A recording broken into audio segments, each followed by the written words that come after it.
Bapak Ibu Saudara yang saya kasih di dalam Tuhan Yesus Kristus, untuk jemaat Imam Marwajani Tulungagung dimanapun berada, saya percaya kekuatan dan anugerah Tuhan selalu ada dalam kehidupan kita senantiasa. Saya akan menyampaikan renungan harian untuk hari ini supaya menjadi berkat buat kita semuanya. Mari kita berdoa. Saya mengucap syukur kepada Tuhan Yesus, hari ini kami ada oleh anugerah Tuhan. Dan sebentar kami akan merenungkan firman-Mu, biar firman Tuhan menjadi pedoman dan menjadi terang bagi setiap jalan kehidupan kami. Kami mau menyiapkan hati kami untuk mendengarkan firman-Mu di dalam nama Tuhan Yesus Kristus. Haleluya. Amin. Bapak Ibu Saudara yang saya kasih di dalam Tuhan Yesus Kristus, pada hari ini saya akan menyampaikan renungan harian dengan judul Pagar Perlindungan Tuhan. Tentunya Bapak Ibu Saudara, setiap kita sebagai orang-orang percaya harus terus di dalam pagar perlindungan Tuhan. Dan bagaimana pagar perlindungan Tuhan itu bisa nyata dalam kehidupan kita. Dan hari ini kita akan belajar dari kitab Ayub, khususnya juga untuk pribadi Ayub kita pelajari bahwa ada firman Tuhan yang mengatakan bahwa Tuhan memagari keluarga Ayub dan segala sesuatu yang dikerjakan. Saya akan bacakan di dalam Ayub pasal 1 ayat yang ke-10.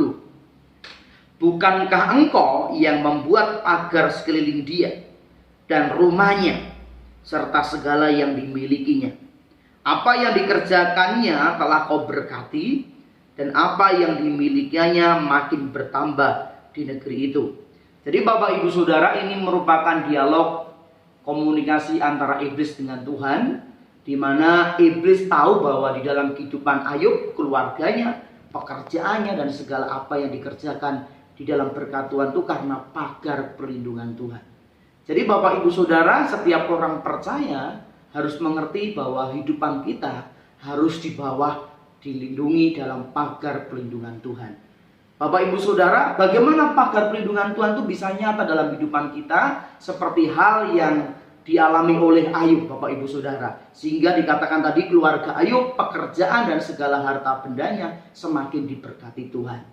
Bapak Ibu Saudara, yang pertama, pagar perlindungan Tuhan itu bisa ada dalam kehidupan kita, keluarga, dan semua yang menyangkut kehidupan kita. Yang pertama di ayat 1 pasal yang ke-1 dikatakan ada seorang laki-laki di tanah Uz bernama Ayub.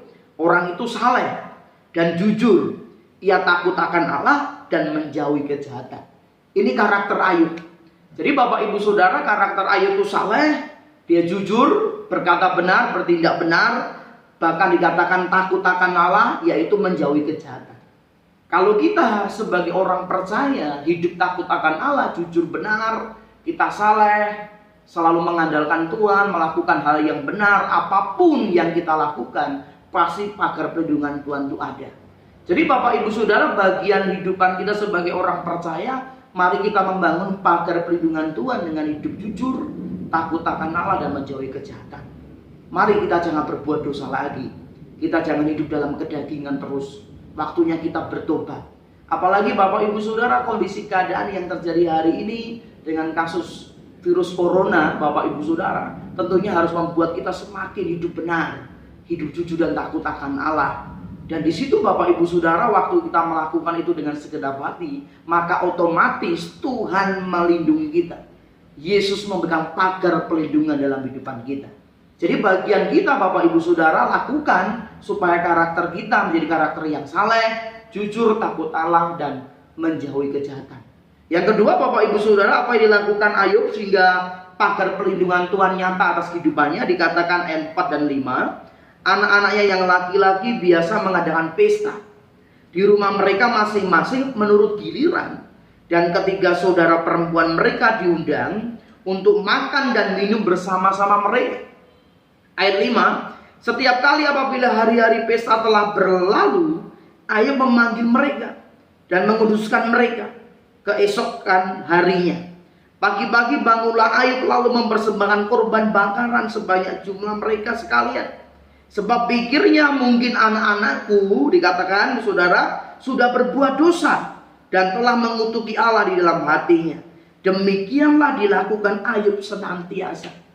Jadi Bapak Ibu Saudara, Ayub selalu menutup celah yang merusak keluarganya, yaitu anak-anaknya selalu mengadakan pesta. Dan di situ Ayub berpikir mungkin waktu pesta mereka mengutuki Tuhan Allah. mereka melakukan dosa. Setelah pesta berlalu, Ayub sebagai pemimpin keluarga selalu mengadakan ibadah doa pembakaran untuk menghapus dosa mereka. Itu dilakukan Ayub senantiasa. Jadi Bapak Ibu Saudara, yang kedua, mari jangan pernah buka celah dalam kehidupan kita bersama keluarga kita. Memang Bapak Ibu Saudara, kita harus berinteraksi, bekerja, kita harus membangun hubungan dengan banyak orang. Dan di situ Bapak Ibu Saudara, waktu kita melakukan hal yang sehari-hari kita lakukan, kadangkala kita bisa melakukan kesalahan, kadangkala kita bisa ceroboh, kadangkala kita bisa sembrono, kadangkala kita bisa mengutuki Allah, kadangkala kita bisa berbuat dosa. Tapi Bapak Ibu Saudara, waktu kita kembali ke rumah, waktu kita kembali ke keluarga kita, jangan pernah lupa apa yang dilakukan Ayub. Ayub selalu menguduskan keluarganya, senantiasa dia lakukan setiap hari. Bapak Ibu Saudara, anjuran pemerintahan Republik Indonesia melalui Presiden Joko Widodo supaya kita bekerja di rumah, kita belajar di rumah, beribadah di rumah. Ini merupakan antisipasi supaya kita tidak terkena penularan virus corona. Mari Bapak Ibu Saudara, kita jangan sampai ceroboh, kita jangan sampai tidak mawas diri sehingga kita melakukan hal-hal di luar apa yang menjadi aturan di bangsa ini. Sehingga kita harus menggunakan waktu banyak di rumah. Justru kita waktu banyak menggunakan waktu di rumah, kita bisa kumpul dengan suami, istri, anak, menantu. Disitulah mari kita mengadakan mesbah keluarga. Kita saling berdoa, kita saling mendoakan, dan kita menguduskan diri kita dengan pujian penyembahan yang memuliakan Tuhan. Dan disitulah tidak ada celah yang kita buat. Dan percayalah Bapak Ibu Saudara, waktu tidak ada celah, maka iblis, maka hal-hal yang buruk tidak akan menimpa kita. Dan iblis tidak akan bisa merusak keluarga kita. Karena apa? Pagar perlindungan Tuhan nyata dalam kehidupan kita. Mari Bapak Ibu Saudara, jangan pernah buka celah. Iblis tidak perlu celah yang besar untuk merusak kita. Waktu kita melakukan kesalahan kecil, celah yang kecil, iblis bisa masuk merusak kita. Maka dari itu Bapak Ibu Saudara, mari selalu kita menguduskan diri. Selalu kita minta ampun sama Tuhan. Mungkin ada hal-hal yang kita lakukan salah, sehingga celah itu tidak ada dalam kehidupan kita. Terus yang ketiga Bapak Ibu Saudara, dikatakan di pasal 1 ayat 21, katanya, kata Ayub, dengan telanjang aku keluar dari kandungan ibuku, dengan telanjang juga aku akan kembali ke dalamnya. Tuhan yang memberi, Tuhan yang mengambil, terpujilah nama Tuhan. Perkataan ini memberikan penjelasan bahwa segala sesuatu hidupan kita itu harus berfokus kepada pribadi Tuhan. Bukan pada berkatnya, bukan pada kuasanya, bukan kepada apa yang Tuhan beri. Tapi kita harus berfokus kepada pribadi Tuhan sebagai sumber berkat, sumber kesehatan, sumber keselamatan, sumber perlindungan dalam hidup ini. Sehingga hati kita tidak terikat dengan duniawi, hati kita tidak terikat dengan harta benda yang Tuhan beri, tapi hati kita terikat kepada pribadi Tuhan, sumber segalanya dalam kehidupan kita. Mari Bapak Ibu Saudara, biar Tuhan menjadi kekuatan dalam kehidupan kita. Tuhan menjadi perlindungan buat kita semuanya. Tuhan menjadi penolong dalam kehidupan kita dalam kesesakan. Sehingga itu kita bisa katakan Tuhan yang memberi, Tuhan yang mengambil, terpujilah nama Tuhan. Kalaupun hal-hal terjadi dalam kehidupan kita mengenai kondisi keadaan sekarang ini tidak baik, kita mengalami hal-hal yang buruk, kita harus berkata dalam bibir kita selalu mengucap syukur kepada Tuhan. Dan kita percaya pasti Tuhan memberi yang terbaik dalam kehidupan kita. Terima kasih harus kita ucapkan kepada Tuhan Yesus. Terima kasih harus kita naikkan kepada Tuhan, karena kita sampai hari ini ada oleh anugerah Tuhan.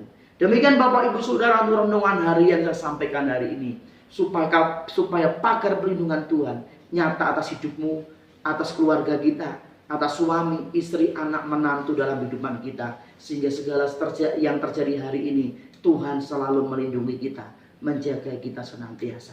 Mari kita berdoa. Kami mengucap syukur kepada Bapa di surga. Kami mengucap syukur kepada Tuhan Yesus. Kami mengucap syukur kepada Roh Kudus. Terima kasih buat hari ini kami boleh ada. Kami boleh menikmati hari ini karena anugerah Tuhan. Setiap kehidupan kami pasti menghadapi hal-hal yang tidak mudah yang kami hidupi. Banyak tantangan, banyak ujian, banyak hal-hal yang terjadi dengan kondisi keadaan virus corona di mana-mana. Tetapi biar kami yakin dan percaya bahwa pagar perlindungan Tuhan itu nyata atas kehidupan kami. Kami membangun hidup benar, jujur, takut akan Allah. Kami tidak buka celah, Kami tidak melakukan hal-hal yang tidak baik di hadapan Tuhan. Kami akan selalu mengucap syukur apapun yang terjadi. Sebab Tuhan yang memberi, Tuhan yang mengambil. Dan pada akhirnya kami percaya Tuhan mendatangkan berkat, mendatangkan anugerah, mendatangkan keselamatan, mendatangkan perlindungan atas hidupan kami, keluarga kami. Tuhan berkati seluruh jemaat Tuhan di mana mereka berada, supaya berkat Allah melimpah atas kehidupan mereka sekarang dan sampai selama-lamanya. Di dalam nama Bapa, Putra dan Roh Kudus, di dalam nama Tuhan Yesus Kristus. Haleluya. Amin. Bapak Ibu tetap semangat, tetap kuat di dalam Tuhan. Tuhan Yesus memberkati.